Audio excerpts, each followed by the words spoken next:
Welcome to this explainer. We are going to take trigonometry from an absolute nightmare and flip it into a simple, reliable toolkit that you can carry into literally any exam.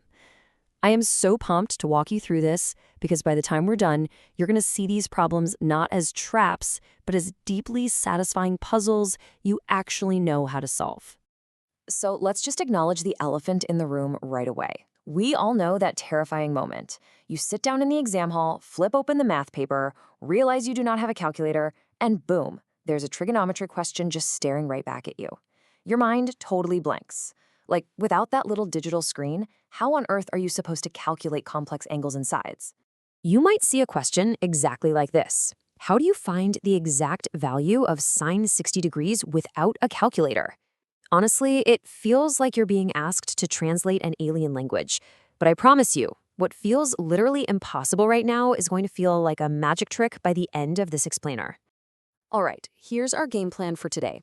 We're building your math toolkit in 5 steps. Labeling right-angled triangles, unlocking the SOACAHTOA ratios, solving for sides and angles, mastering an exact values hack, and avoiding common exam mistakes. Step 1. Labeling right-angled triangles. Let's get the board set up correctly. Okay, so there are 3 sides you've got to know. First up is the hypotenuse. This is the big one. Literally, it's the longest side and it's always directly opposite the right angle. That part never changes. But here's where people mess up. The opposite and adjacent sides completely depend on which angle you're actually looking at. The opposite is the side directly across from your chosen angle, and the adjacent, well, that's the side right next to it. Let's look at how this plays out in practice. So looking at the triangle we've got right here, relative to the angle marked theta at the top, the longest side, across from the right angle, is the 15-centimeter side. That is our hypotenuse.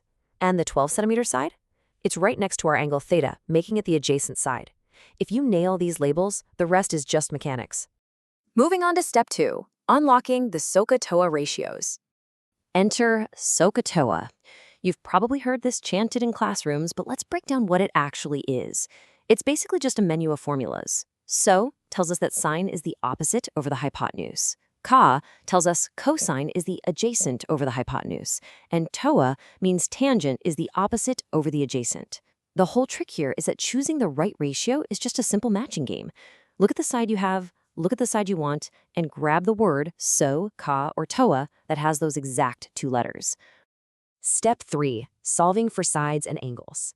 All right, let's put SOACAHTOA to the test with a real example because I want to show you exactly how automatic this process gets. Take a look at this triangle. We need to find the size of angle theta. Now actively look at it with me. What do we actually have? We've got the side straight across from the angle, which is our opposite side, measuring 8.5 centimeters. And we have the side right next to the angle, our adjacent side, at 7.2 centimeters. So we have O and we have A. Let's walk through our 4-step sequence. Step 1, we labeled our sides, opposite and adjacent. Step 2, we choose our ratio. Which one uses O and A? Yep, it's TOA, which means tangent. Step 3, substitute the values in. Tangent of theta equals 8.5 divided by 7.2. And finally, step 4, we solve. To isolate that angle, we use the inverse tangent function on the calculator. You just type in inverse tan of 8.5 over 7.2, and boom, the hidden angle pops out as approximately 49.7 degrees. It's pretty much automatic. Step 4, exact values, hand trick hack. This is the ultimate tool for the non-calculator paper. Okay, so just look at the sheer terrifying size of this exact value grid. Imagine the stressful reality of trying to memorize all of this under exam conditions. You've got fractions, square roots, zeros, undefined values. Honestly, trying to brute force memorize this whole thing is a guaranteed recipe for a panic attack. But here is the ultimate twist. Are you ready for this? Forget the table. You don't need to memorize a single number on it. You literally just need your left hand. I want you to do this with me right now. Hold your left hand up in front of you, palm facing towards you. We're going to assign angles to your fingers. Your little finger right at the bottom is 0 degrees. Your ring finger is 30 degrees, the middle finger is 45 degrees, your index finger is 60 degrees, and your thumb, pointing straight up, is 90 degrees. Got it? Now watch this trick. Let's say you need the sine of 30 degrees. Step 1, bend down your 30-degree finger, which is your ring finger. For sine, the rule is the square root of the number of fingers below the bent finger, all divided by 2. So look at your hand. How many fingers are below that bent ring finger? Just 1, right? Your little finger. So the square root of 1 is 1. Divide that by 2, and you get a half. Sine 30 is a half. If you wanted cosine, you just count the fingers above the bent finger. It is a completely foolproof system that you literally cannot leave at home. And finally, step 5, avoiding common exam mistakes.